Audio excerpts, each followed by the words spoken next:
People believe this part of the Southwest is haunted. When I was little, I always imagined that these Texas hills were filled with ghosts. I just never thought I'd become one of them.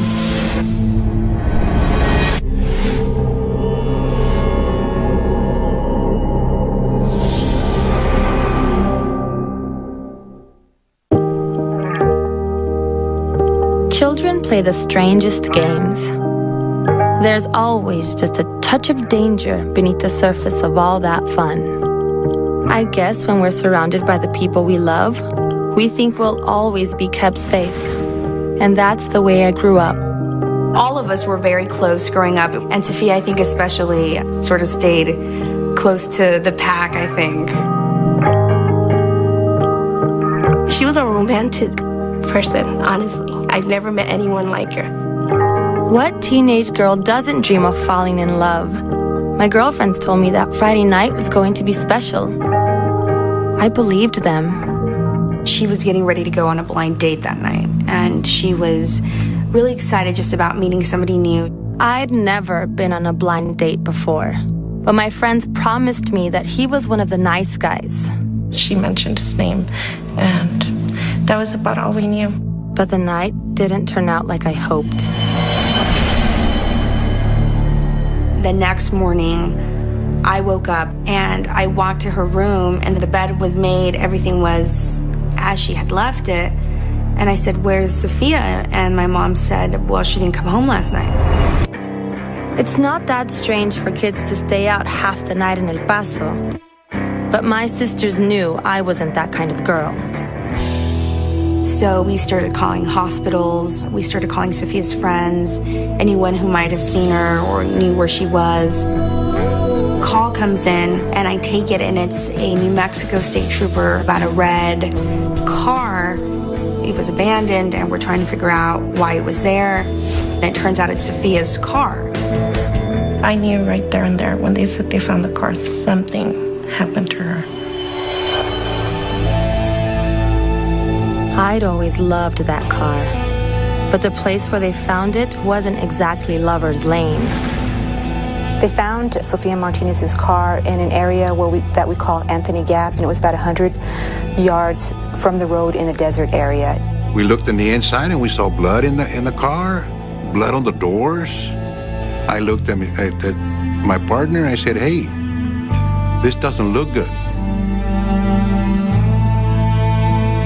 Something happened to this little girl."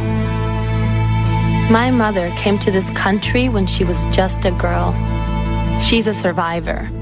After police found my car, my family was praying that I was a survivor too. It was sort of early afternoon, and 2 detectives from the police department came to the house. They said, "We found Sophia." And I said, "Is she?" No, she's not.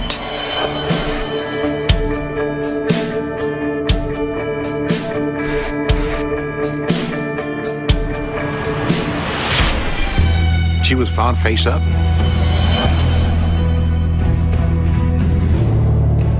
There was no shots in the back. There was no shots on the legs.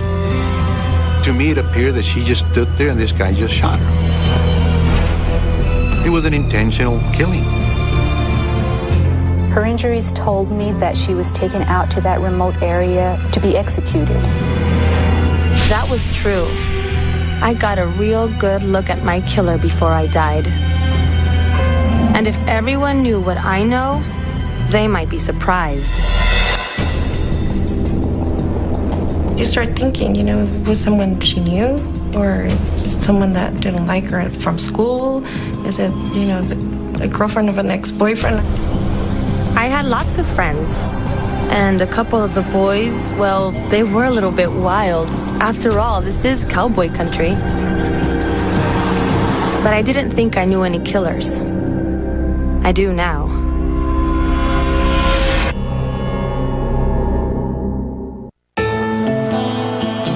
To a lot of people, El Paso is a place of hope. A shining city just over the border where all your dreams come true. But I dreamed of bigger places in El Paso. I wanted to go to college, fall in love. Then all my plans changed.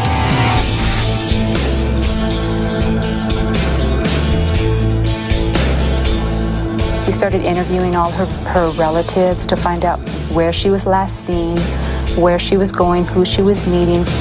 We found out that she was going to go meet somebody, and this was a blind date. So our mind at that time was that whoever she met with brought her down here and killed her. And we said, that's our main suspect right now. Lots of people come and go in a border town. But me and my friends, we're El Paso born and bred, and no one was too hard to find. Not even that boy I was going to meet on the night I died. Initially, when I first met this guy, the blind date, the guy was very nervous. Do you know the reason you're here? No.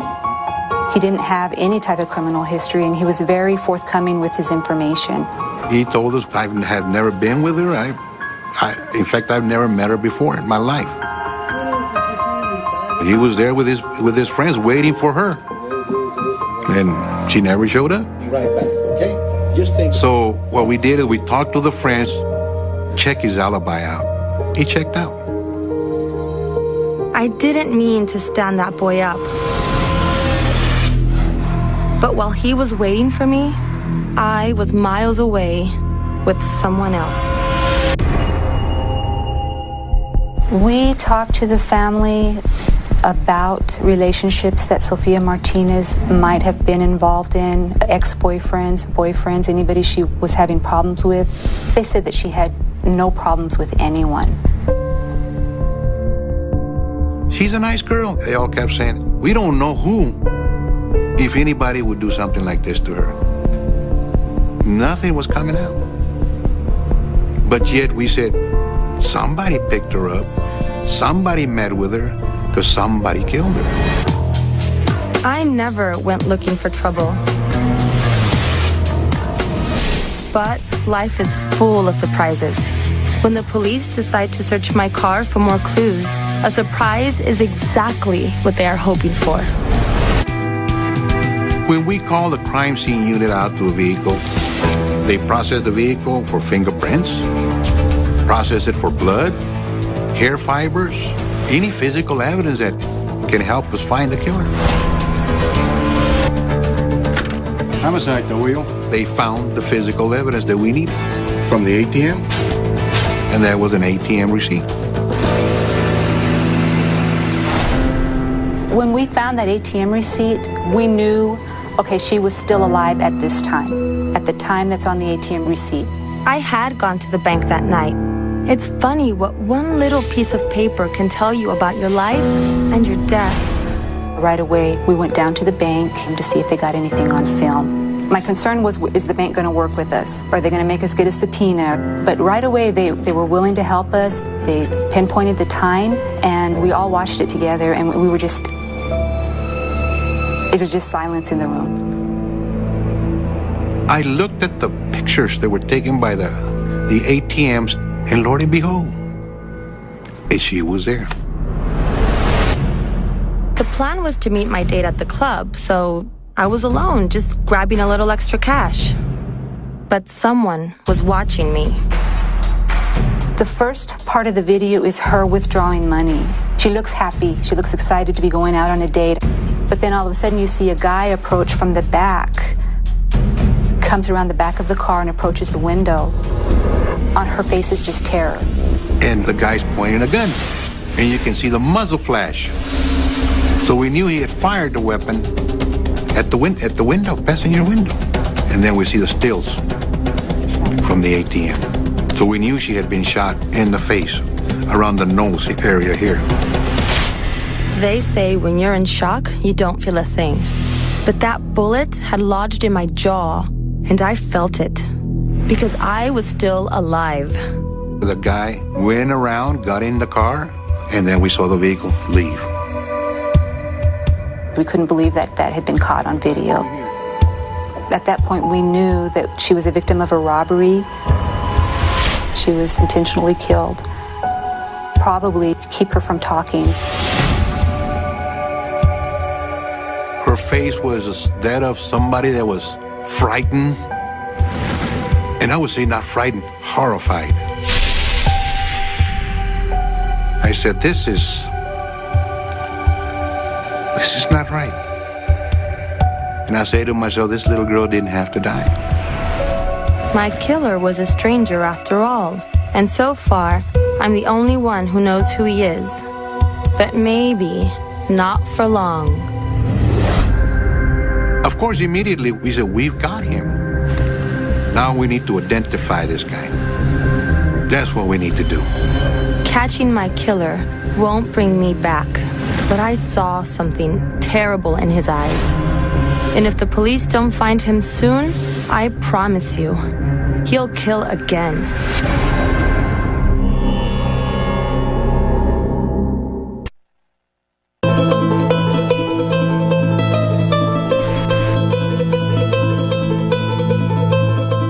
The ATM's only about 5 minutes from the house. I mean, we drive past it every single day. And I think at that point we were just sort of more horrified that all of this could have happened within minutes of her leaving the house. The suspect, he was wearing it looked like a black sweatshirt, and he had a black beanie on. But the face in the video was very blurred, so you couldn't really make out any features. But that might just be enough. Somebody knows his face. The pictures were put on the news right away.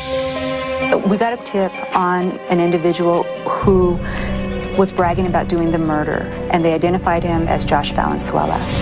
When I ran a check on him, I found that he was wanted for robbery. As a family, you hear this and you think, oh my God, is this the person responsible? Is this the person who did this? Bad guys like Valenzuela have been around as long as El Paso. Mama would have called him a pachuco. But if the police have the right guy, he's more than just a thug. He's a killer. Josh Valenzuela seemed like a very good suspect. And when we were finally able to get him in the office, he refused to talk to us. But with the right evidence, detectives don't need Josh Valenzuela to talk to find out if he's my killer. They did a full autopsy. They checked to see if she may have been possibly sexually assaulted. And the doctor told her she's had sex before she died. He said, well, this guy raped her. Now the police know everything that happened to me. And a blood test can prove if Josh Valenzuela is to blame. We were able to compare his DNA to the foreign DNA found on Sofia Martinez's body. Everything came back negative. Which means my killer is still out there, somewhere. You're talking about a guy raped a girl, shot a girl, robbed her, kidnapped her, of course, killed her. We need to find this guy. This guy is going to do it again. There's going to be other girls that are going to die.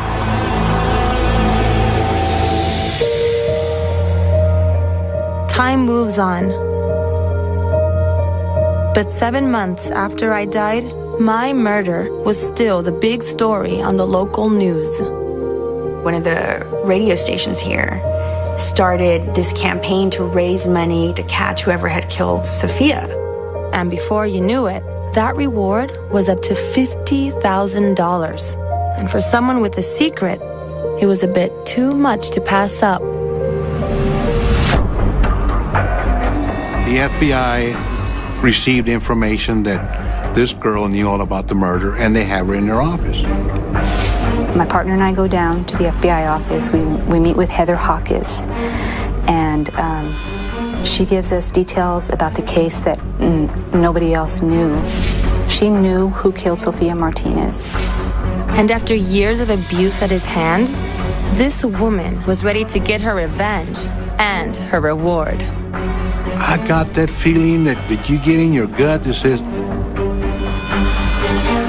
it's solved. We found the killer.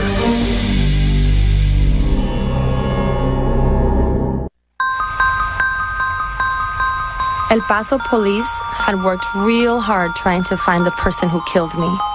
And Mommy had been praying that this would be all over soon. Then one day, it seems her prayer was answered. Heather's telling me I know who killed Sofia Martinez. I know all about it. I've read it in the newspapers. I've seen it on TV. Talking about my husband and his friend, William Berkeley. It's funny how a big reward can make a woman remember all kinds of things. Heather Hawkins told us that her husband and a friend of theirs had told her that they had robbed somebody to get some money. Heather Hawkins started questioning her husband about the robbery, and he told her initially that they just took money from her. But a woman always knows, especially when her husband's been up to no good. A friend of theirs showed up, this friend being William Berkeley. She asked William Berkeley about the robbery, and at that point, he gave her the ID of Sofia Martinez. He said, "This is the girl." While she's there, she sees a newspaper article with Sofia Martinez's picture in the newspaper, and that's when she puts it together that they killed Sofia Martinez. Turns out I didn't just have one killer. I had two.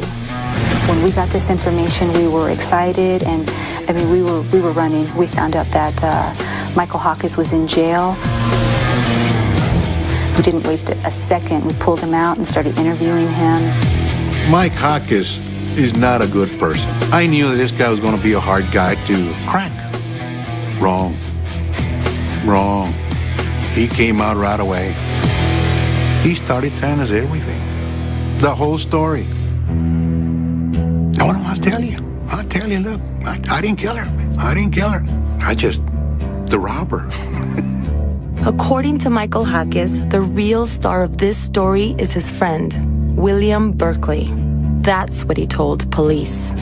In the course of his interview, he told us what happened. I needed money for my probation, otherwise I was going to be put in jail. I signaled him when that red Pontiac came up. It's a female. Rob her. I had a lot on my mind that night. Graduation, the boy I was going to meet, and if I'd make it home by curfew. I didn't think I'd never make it home at all. He's like, I didn't know he was going to shoot. But he fired a shot. And I saw him go around, get in, and I saw her taking money, and I saw him drive off. I said, well, what happened after that? Well, then he told me what he did. He said he shot her and killed her. And he had her car, so we got rid of the car. But William Berkeley didn't tell Michael Hawkins everything he did. Detectives will have to get it straight from the killer's mouth. When we brought William Berkeley in, initially he wasn't telling us anything, and he didn't say anything. He just kept looking at me with cold eyes. Detectives ask Berkeley what I've always wanted to know. You had my money. Why take me too? I said, what were you going to do with her? Why didn't you just let her go right there and then? No witnesses. That's what Mike told me, no witnesses. She was going to die. She kept asking me, am I going to die? I told her, you're going to die. You made me drive down a deserted road, and after you had your way, I begged for my life again. And he raised the gun up, boom, fired the first shot in the forehead. He said, Tony, she dropped on her knees. And I stood in front of her and I fired the rest of the shots into her.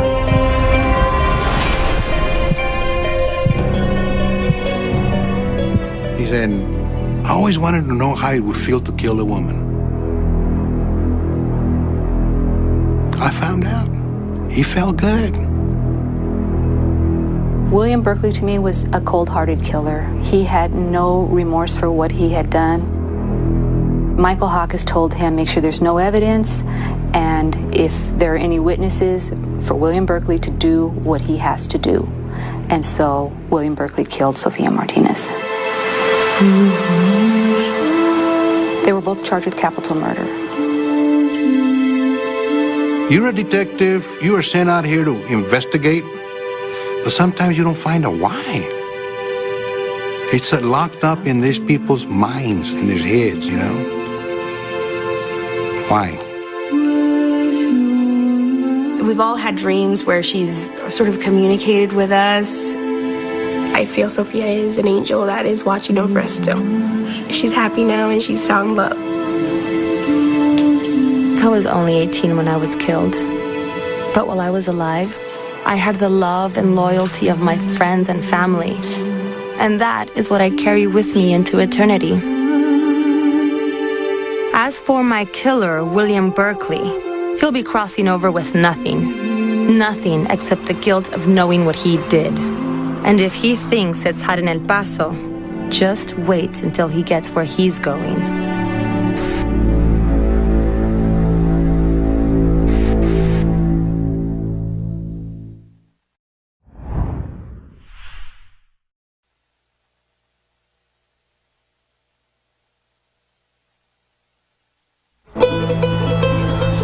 People believe this part of the Southwest is haunted. When I was little, I always imagined that these Texas hills were filled with ghosts. I just never thought I'd become one of them.